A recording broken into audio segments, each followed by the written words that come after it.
Para aqueles que não me conhecem ainda, meu nome é Elisete e nós vamos ficar juntos hoje.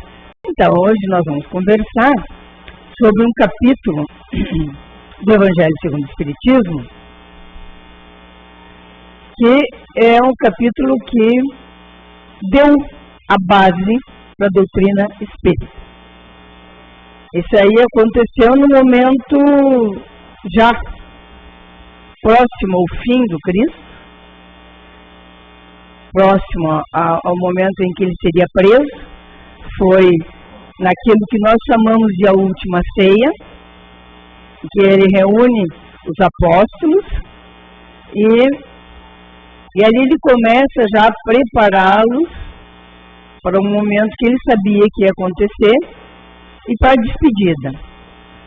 Ali ele fala várias coisas.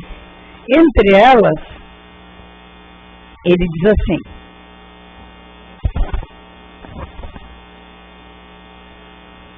o coração de vocês não deve se perturbar. Creio em Deus, creio também em mim.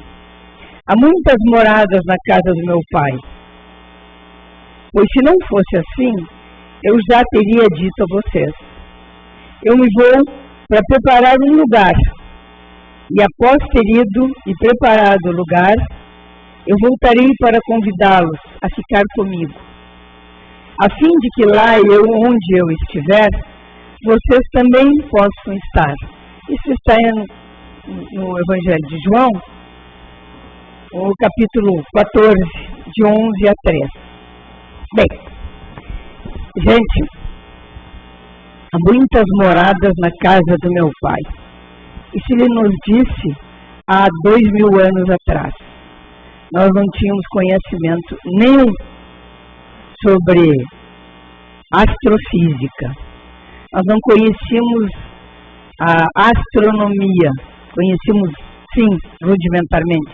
Nós não tínhamos aparelhos que nos mostrassem, como hoje a gente tem aqueles gigantescos aparelhos que chegam a diversas, inúmeras, milhões de galáxias do complexo todo que é este universo nosso. Então, o que ele diz ali, e aí então eu acho que a gente tem que fazer um parênteses só para nós colocarmos as coisas no seu devido lugar. De quem nós estamos falando? Quem veio nos dizer isso? Isso é fundamental para a gente entender que não foi um João qualquer da esquina, não foi um físico, não foi um luminar da história, não foi um filósofo famoso, né, de sucesso. Foi muito mais que isso. Foi um Cristo. E aí Cristo, que veio de um mundo muito mais evoluído e perfeito do que o nosso, veio simplesmente encarnar aqui, para o que ele fez um esforço fantástico, que ele teve que baixar toda a vibração dele, né? Imaginem um Cristo que já está num mundo onde estão os puros de espírito, e sendo o nosso governador terrestre, porque já estava aqui quando a Terra começou a ser montada, né? Construída, feita. Ele já estava aqui e ele já era um Cristo. Então, só para dizer para vocês aqui o que diz outro luminar, que é um espírito que já deu várias e quantas mensagens, inclusive para o Livro dos Espíritos, que é São Luís. São Luís diz assim: os Cristos estão no mais altos planos da purificação. Se tornam infalíveis, mesmo na carne. Quando estão lá, chegam lá, eles são os executores da vontade de Deus. Bem, então quando eles chegam lá, eles já são aqueles que vieram para cá ou para outros mundos falar da palavra de Deus. Eles são os médiuns de Deus. Por isso que nós dizemos que Cristo, quando esteve aqui, ele não era um médium dos espíritos. Ele era um médium de Deus, porque muito ele dizia, né, o Pai, se referia a Deus como o Pai. O Pai disse, o Pai, creiam em mim, creiam em Deus, creiam em mim. Não se perturbem, não fiquem nervosos, não fiquem ansiosos, porque imaginemos que naquela época eles estavam sendo preparados para que o Cristo fosse embora, né? E quantos de nós estávamos lá? Provavelmente nós fomos preparados. E nós estamos sendo preparados há 2000 anos para entender as palavras do Cristo, para entender o que ele veio nos dizer. Como eu falei, a Terra está sendo, foi montada, né? Foi construída, foi feita há 4 milhões e meio de anos atrás. 4 milhões e meio de anos atrás eles já eram Cristo. E é o governador espiritual do orbe. Então, neste planeta, existe sim um espírito puro que nos dirige, que nos governa. Por isso ele veio aqui. Então, por que a gente diz, é interessante a gente pensar isso, né? Quando se fala nos 4 primeiros capítulos do Evangelho, segundo o Espiritismo, Kardec foi exemplar, ele foi perfeito nisso. Ele coloca os 4 pilares da doutrina espírita. Qual seja, capítulo 1, não vim destruir a lei, mas dar-lhe cumprimento. Então, ele não veio destruir aquela lei que o Moisés recebeu, que todos nós conhecemos. Moisés já era um missionário. Ele veio em missão aqui para nós. Nos trouxe uma série nos trouxe o decálogo, né? Que são os 10 mandamentos, e uma série de leis civis que ele teve que implantar aqui. Bem, só que eram leis duras. O Cristo vem e ameniza tudo isso. Com amorosidade, ele nos traz a amorosidade, a fraternidade, nos dizendo que ame a teu Deus de todo o teu coração, de todo o teu conhecimento, né? E a teu próximo como a ti mesmo. Aí está todas as leis e todos os profetas. Então ele não negou nada do que estava lá atrás, mas veio nos trazer um Deus novo. Não aquele Deus punitivo que tinha Moisés, mas um Deus amoroso, um Deus de justiça, um Deus de amor. Nos muda aquela ideia do Deus soberano que castigava as pessoas para um pai. Ele muda absolutamente a nossa ideia de Deus. A partir de Jesus, muda a nossa ideia de Deus. Porque ele nos faz entender que nós precisamos ter uma relação íntima com o Pai. Se nós quisermos ter uma relação íntima com o Pai, com Deus, nós temos que, acima de tudo, amá-lo. E não se ama quem não se conhece. Não se acredita em quem nós não conhecemos. Ou, por acaso, algum de vocês já acreditou em alguém que vocês nunca viram? Nem conhece? Não, né?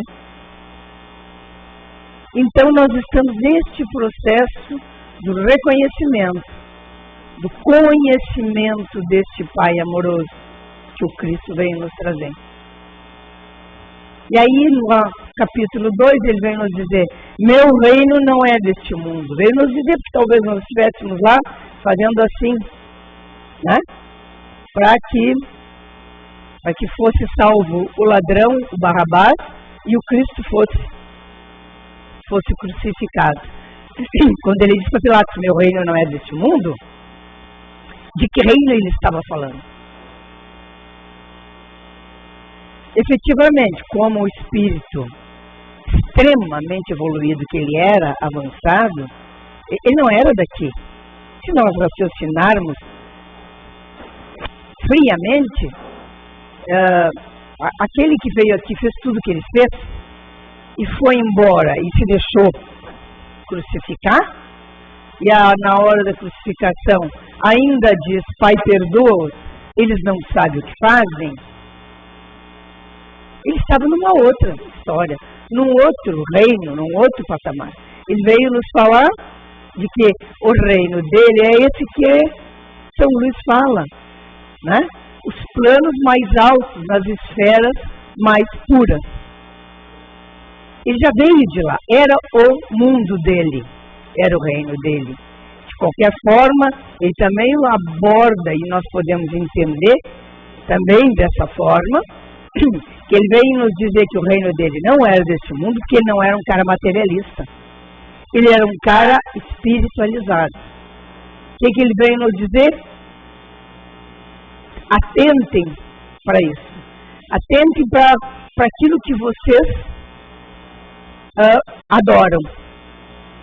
Ou nós podemos adorar as coisas da matéria ou as coisas do espírito. Mas para que a gente consiga andar e consiga entender tudo isso que o Cristo fez, nos disse, e praticar, este reino que ele fala, ele tem que ser implantado dentro de nós, nos nossos corações. O Evangelho é o guia para isso. O Evangelho que toma todas as lições morais do Cristo e nos traz como um guia de comportamento. Este reino implantado dentro de nós nos modifica, faz com que a gente queira ser melhor, queira nos transformar, quer dizer, nos renovar, nos reinventar. E aí chegamos no capítulo 3, que fala exatamente do que nós estamos vivendo hoje. Na casa de meu pai há muitas moradas. Bem, vamos só pular para o quarto, que nós vamos nos estender neste. Aí vem o quarto capítulo. E o que é o quarto capítulo? Há muitas moradas do meu pai, é que na doutrina espírita trata-se da pluralidade dos mundos. Não é? Pluralidade dos mundos. E aí nós vamos abordar isso daqui a pouco. Mas aí vamos passar para o quarto capítulo. Ninguém pode ver o reino de Deus se não nascer de novo. Do que ele estava falando, né? Vocês não têm uma vida só. Nós não estamos aqui vivendo uma única vida. Nós temos várias oportunidades. Nós vamos nascer, viver, trabalhar, praticar o bem, dentro das nossas possibilidades, do nosso tamanho, ir embora daqui, voltar mais tarde, renascer, viver de novo. E assim a gente vem há milênios, todos nós. Então, vamos voltar para o nosso capítulo. Quando ele fala há muitas moradas, ele estava, e aí a doutrina espírita é perfeita nisso, e Santo Agostinho vem nos fazer assim uma explicação perfeita, e a doutrina espírita, sobre das diferentes moradas. Né? Estava falando de que as moradas são os mundos que se dividem, né, em mundos. Começamos lá nos mundos inferiores, passamos pelos mundos intermediários e vamos para os mundos superiores. Quer dizer,